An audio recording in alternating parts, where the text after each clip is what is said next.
السلام علیکم۔ میں نے اس کے سرخ و سفید جاذب نظر چہرے پر چوڑی پیشانی اور دونوں خوبصورت ذہین آنکھوں کے درمیان گولی ماری تھی۔ اس کا خوف زدہ اور پیلا چہرہ اب تک میرے سامنے ہے۔ پہلے اس کے چہرے پر حیرت ہی حیرت نظر آئی۔ اس نے سوچا بھی نہیں ہوگا کہ میں وہاں آؤں گا، اور یہ تصویر اور خواب و خیال میں بھی نہیں ہوگا کہ وہ میرے پاس پستول ہوگا اور میں اسے نکال کر بھی چلا بھی دوں گا۔ پستول کے دھماکے میں اس کی چیخ دب گئی تھی۔ خون کا فوارہ اس کے ماتھے سے ابلا اور وہ دھڑم سے زمین پر گر گیا تھا۔ یہ میرا پہلا اور آخری قتل تھا۔ میں نے زندگی میں کبھی نہیں سوچا تھا کہ میرے پاس اسلحہ ہوگا، کوئی پستول ہوگا اور میں کسی کو قتل بھی کروں گا، مگر اس دن میرے پاس اس کے علاوہ کوئی چارہ نہیں تھا کہ اسے قتل کرتا۔ اگر میں اسے قتل نہیں کرتا تو شاید سکون کی وہ نیند نہ سو پاتا جو آج میرا مقدر ہے۔ میں جیل میں ایک کولونی میں روزانہ بہت اطمینان سے سوتا ہوں اور امید کرتا ہوں کہ جلد ہی مجھے پھانسی مل جائے گی۔ مجھے خطرہ، خدشہ اور خوف صرف یہ ہے کہ بے وقوف جج مجھے سزائے موت کی بجائے عمر قید نہ دے دے۔ اگر ایسا ہوا تو زندگی مشکل ہو جائے گی، بہت مشکل۔ وہ صرف 2 سال کی تھی جب ایک گلاس گر کر ٹوٹ گیا۔ چھوٹا سا گلاس کہتے ہیں ان چھوٹے گلاسوں میں اندر سے ہوا اور گیس بھری ہوتی ہے۔ اول تو ٹوٹتے نہیں، اگر ٹوٹ جائیں تو کرچی کرچی ہو جاتے ہیں۔ وہ گلاس بھی ٹوٹ کر زمین پر بکھر گیا۔ گلاس ٹوٹنے کی آواز سن کر وہ چوکی اور اپنے ننھے ننھے پیروں پہ دوڑتی ہوئی کمرے میں آ گئی تھی۔ کمرے کے دروازے پہ کانچ کا ٹکڑا میرے دل میں اندر تک گھستا چلا گیا۔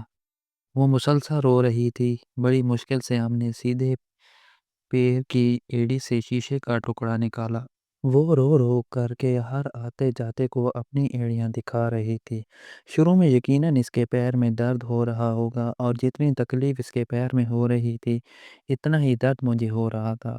پورے ہفتے ہم پریشان رہے۔ میرا بس نہیں چلتا تھا کہ میں اپنی گڑیا کے تنوے پر پڑے زخم کو جلد از جلد ٹھیک کر دوں تاکہ اسے کوئی تکلیف نہ ہو۔ 3 بیٹوں کے بعد پیدا ہوئی تھی، جس کے بعد ہم دونوں میاں بیوی کی زندگی بدل کر رہ گئی تھی۔ ایسا نہیں کہ ہمیں بیٹوں سے پیار نہیں تھا، وہ بھی ہمیں اتنے ہی عزیز تھے، مگر شمع کی بات کچھ اور ہی تھی۔ وہ ہمارے گھر میں روشنی کی طرح پھیل گئی تھی۔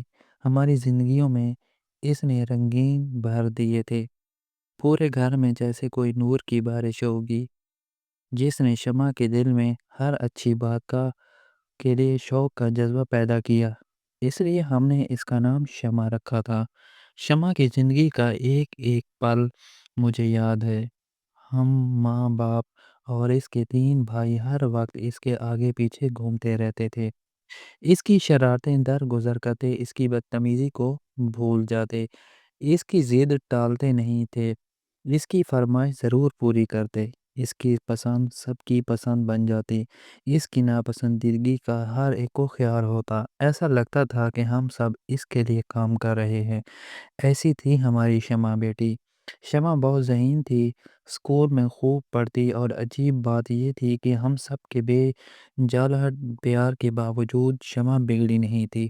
اس بات کے لیے میں اپنی بیوی کا شکر گزار ہوں جس نے شمع کے دل میں اچھی بات کے لیے شوق کا جذبہ پیدا کیا۔ شمع کے اپنی ماں سے بڑے خصوصی تعلقات تھے۔ دونوں ماں بیٹی گھنٹوں نہ جانے کیا کیا باتیں کرتی رہتی تھیں۔ مجھے یاد ہے جب وہ 2-3 سال کی تھی اور اس نے ابھی صحیح طریقے سے بولنا بھی نہیں سیکھا تھا، مگر اس کی ماں اس سے باتیں کرتی رہتی تھی۔ وہ اس کا جواب سننے بغیر ہی اکیلے میں کچھ نہ کچھ بولتی رہتی تھی۔ مجھے عجیب سا لگتا تھا، مگر ان دونوں کے لیے عجیب نہیں تھا۔ ہم دونوں کی محبت مختلف تھی۔ مجھے اچھا نہیں لگتا تھا کہ شمع کی کسی بات سے انکار کروں۔ اسے کہیں جانا ہے، لان میں گھاس ہپ دوڑنا ہے، کیا کھانا ہے کیا نہیں کھانا، کیا پینا ہے کیا نہیں پینا، یا کہاں جانا ہے کہاں نہیں جانا ہے۔ میرے خیال میں میری بیوی نے شمع کے اندر ایک ایسی شخصیت کو پروان چڑھایا جو اچھے برے میں تمیز کر سکتی تھی۔ یہ صرف مائیں کر سکتی ہیں۔ اچھی ماؤں کے اچھے بچے ہوتے ہیں اور بری ماؤں کے برے بچے۔ شمع ہمارے پورے خاندان میں خوبصورت ترین لڑکی تھی۔ وہ 10ویں کلاس میں ہی تھی کہ خاندان اور خاندان کے باہر سے رشتے آنے شروع ہو گئے۔ ہم نے تو سوچا بھی نہیں تھا کہ اس کی شادی اتنی جلدی کریں گے۔ میرا خیال تھا کہ اسے پڑھائیں گے، لکھائیں گے اور ڈاکٹر بنائیں گے، اور در حقیقت شمع خود بھی یہی چاہتی تھی۔ شمع کے تینوں بھائی بھی اچھا پڑھ رہے تھے، مگر کسی نے کبھی ڈاکٹر بننے کی خواہش کا اظہار نہیں کیا۔ ایک الیکٹرانکس پڑھ رہا تھا، ایک کی دلچسپی کمپیوٹر میں تھی، اور ایک کراچی کے IBA میں داخلہ لیا تھا۔ شمع کو آسانی سے میڈیکل کالج میں داخلہ مل گیا۔ شمع کے میڈیکل کالج کے آخری سال تک دونوں بھائی امریکہ جا چکے تھے، اور ہم دونوں ان کی شادیاں بھی کر دی تھی۔ چھوٹا بیٹا یاسر MBA کرنے کے بعد کراچی میں ہی کام کر رہا تھا۔ ملک کے حالات ایسے نہیں تھے کہ ہم انہیں منع کرتے، نہ چاہنے کے باوجود ہم نے انہیں جانے دیا تھا، اور یہ بھی پتہ تھا کہ یاسر بھی چلا جائے گا۔ ہم دونوں میاں بیوی کو ان کا مستقبل عزیز تھا۔ کراچی تو ایک ایسا شہر ہو گیا تھا جہاں کبھی بھی کسی بھی وقت کوئی بھی انہیں مارا جاتا۔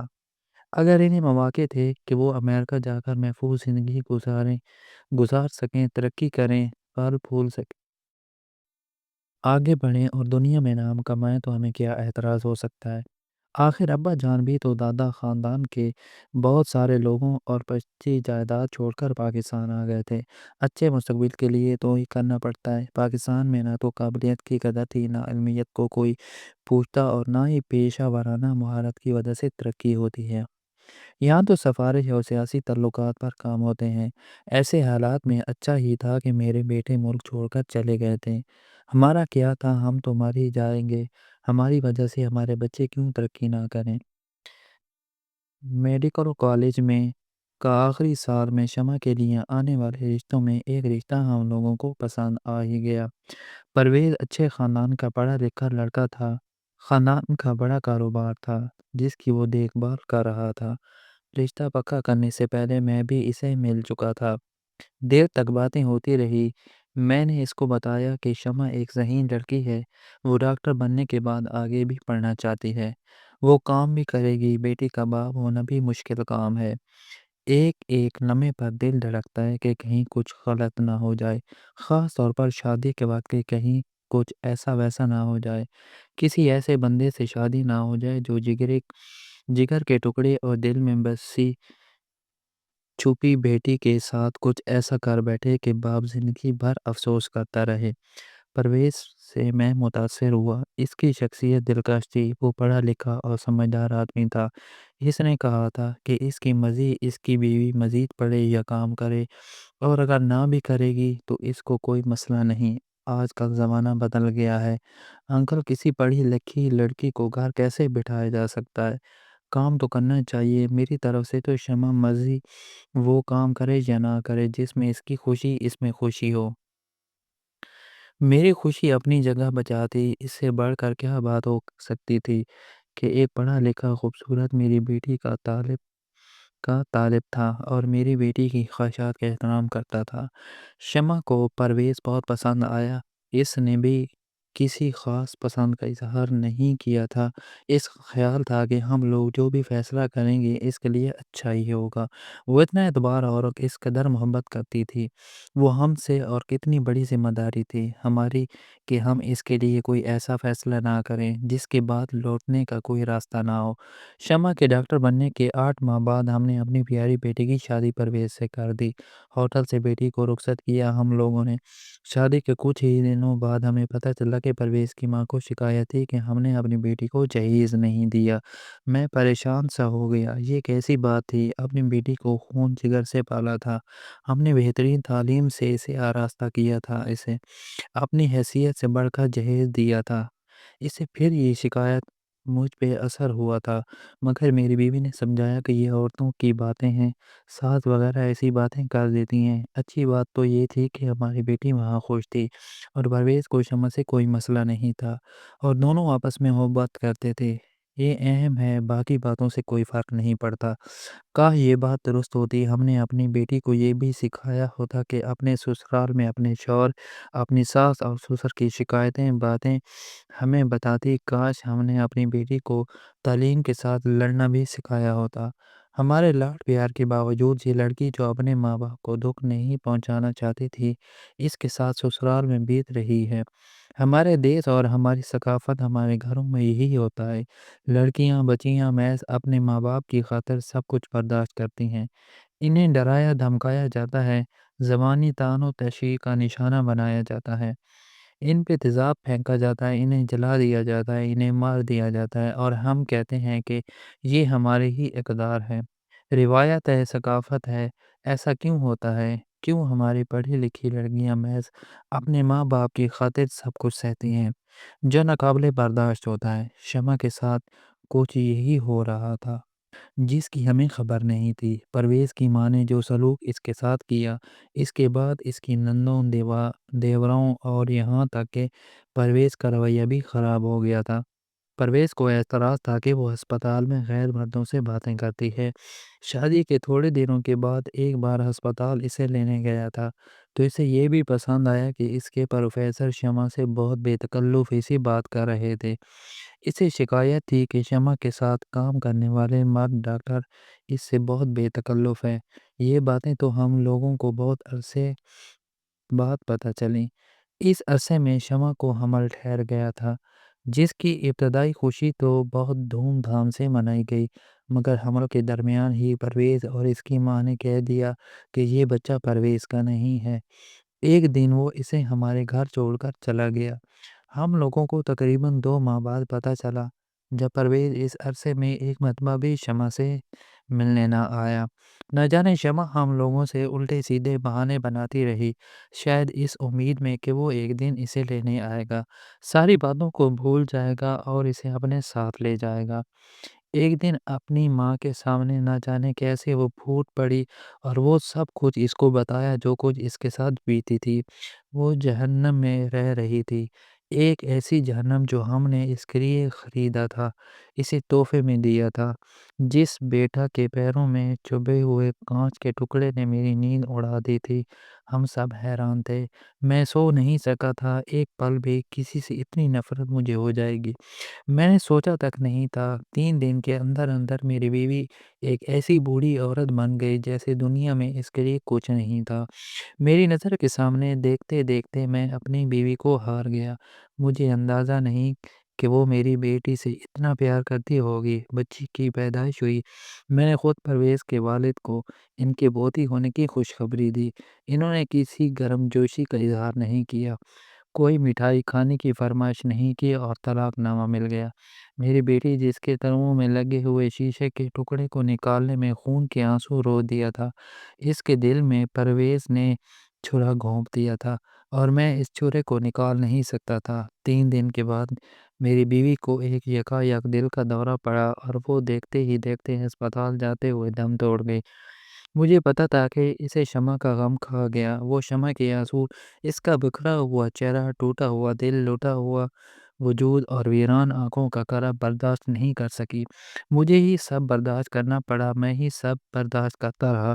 بچی کا عقیقہ کیا، اپنی بیٹی کو دوبارہ ہسپتال میں نوکری کے لیے راضی کیا، اسے آمادہ کیا کہ وہ زندگی کی جنگ میں شامل ہو۔ جنگ تو لڑنی پڑتی ہے اور یہ جنگ کرنی پڑے گی۔ میری بہادر شمع یہ جنگ لڑنے کو آمادہ ہو گئی۔